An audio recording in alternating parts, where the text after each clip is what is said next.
What's going on, y'all? Thanks for checking in with Callie. Please like, subscribe if you haven't.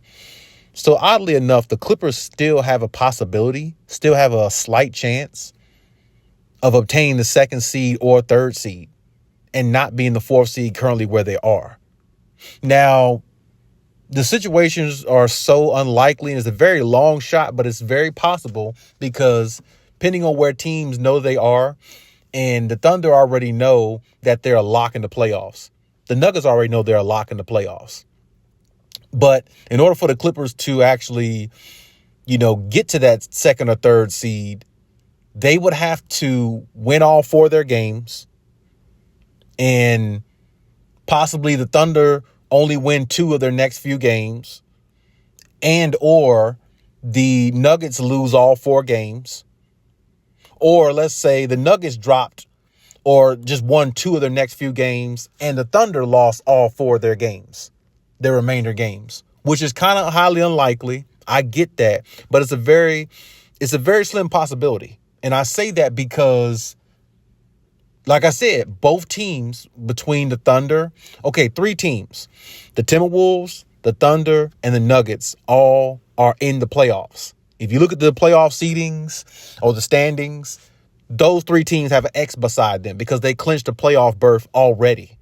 And when you think about that in its own, these next one or two games, let's say the Thunder loses, or let's say that the Nuggets lose the next one or two games because they're kind of like taking their foot off the gas, or they lose two or three out of their next four games because they took their foot off the gas and they're resting players. Now, for the Nuggets specifically, Jamal Murray hasn't played in a while. So they're actually kind of like saving him a little bit for the playoffs, and maybe a game or two maybe a one game for the playoffs, they might actually get him into a little bit of rhythm or something like that. Or they might save him for the playoffs completely and don't even play him and let him be ready for the playoffs so they can try to make their run. So if both teams are resting players because they already have a playoff berth, they pretty much already are where they are, and the Clippers either win out or win three of their last four games, the Clippers could slide up at least to the third seed possibly. Now they can't. The crazy thing is they lost the tiebreakers to the Thunder and I believe the Nuggets based upon the season series. But like I said, if those teams slip somehow, which they can, because a lot of times when teams already have a playoff berth, they don't really try to keep their foot on the gas. A lot of times they just take their foot off the gas because it really doesn't have much meaning. And some teams feel confident enough where it doesn't matter what seed they end up in because they know they're in the playoffs and they're ready to just get the playoffs started. They're not trying to figure out or trying to, strategize. Okay, we want to stay in the second or third seed because we want to face possibly this team first, or we're going to stay in the fourth seed because we want to face this team first. Every team is not doing that. Some teams are so confident to where they're like, okay, whoever we play is whoever we play. That's who we'll be ready for because we're battle tested. And the Nuggets are one of those type teams. So, if the Nuggets actually go on a losing streak right here at the end, the Clippers can slip in.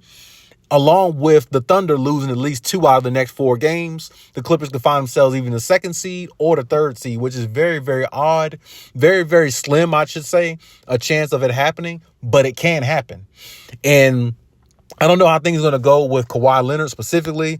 They're going to keep him out the rest of the season and just go into the playoffs so he can have multiple days of rest, or maybe the last two games of the season, get him out there so he can play, because I heard he was out, or, he'd be out maybe the next game also possibly, for the Clippers. So, who knows what that's really like. It's doubtful at this point, but more so he'll be out is what I'm hearing. So maybe they'll just save him for the playoffs completely and don't try to push for any more than that, because, if the Clippers, of course, they're going to be in the playoffs regardless, so it's not really going to make much difference. But if they have a chance to move up a seed, I'm pretty sure that's something Ty Lue would look at. And then on top of that, like I said, even if Paul George doesn't play like Sunday or something like that, which he wasn't planning on playing. I was reading an article where he really doesn't want to play on Sunday. He want to have everything kind of sewed up to where everything is good for them to move forward. That's good. But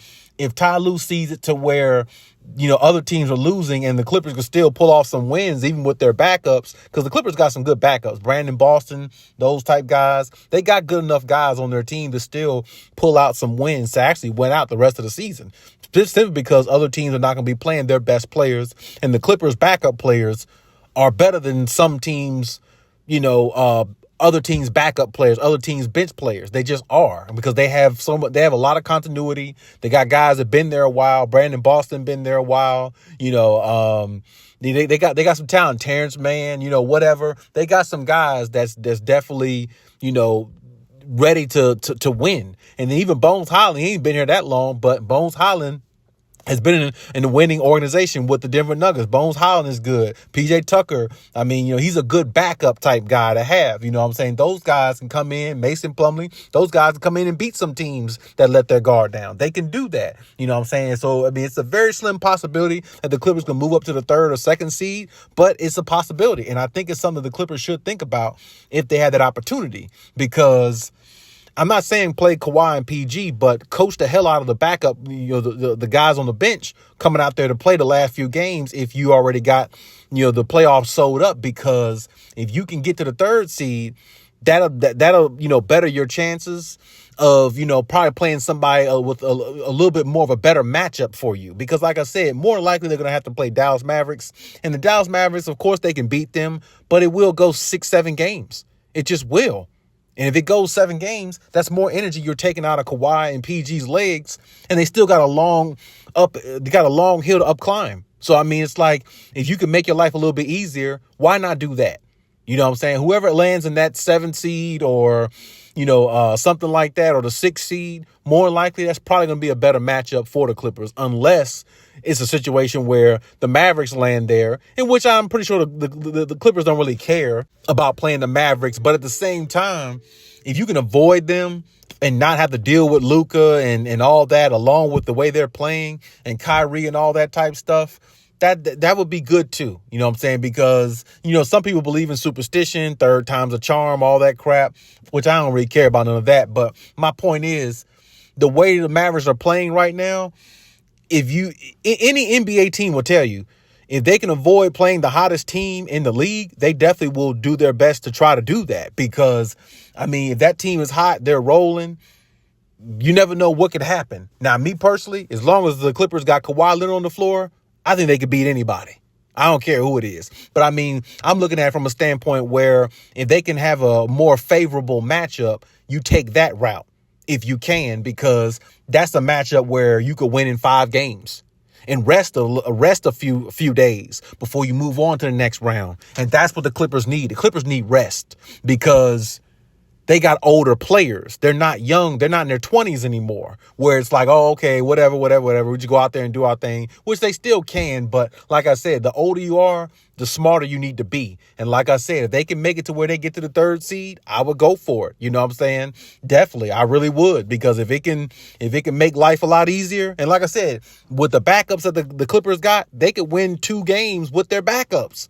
Especially if the other teams are playing their backups and don't have nothing to play for, because they're either already in the playoffs or, it's just an easy victory for them because the other team is just not as good. So, if they went out and let's say Denver and the Thunder only win 2 of their next 3 or 4 games, the Clippers have a chance to move up to that 3rd seed. And then whoever comes in that matchup more or less might be a favorable matchup, because I don't see the Dallas Mavericks moving out of the 5th spot. They could move to the 6th spot, but I don't see it. They're probably in the 5th spot. So, if the Clippers can move up, I definitely would take that. I definitely would try to shoot for that. If I was Ty Lue, push the guys hard, push the backups hard, because, you definitely want to save, Kawhi and PG for the playoffs. But still, if that opportunity presents itself, I definitely don't think Ty Lue needs to overlook it, because the easier road your guys can take, where they might can get a little bit more rest, finish the team off in 5 games instead of 7 games, that's a whole lot better chances to me. That's just how I see it anyway.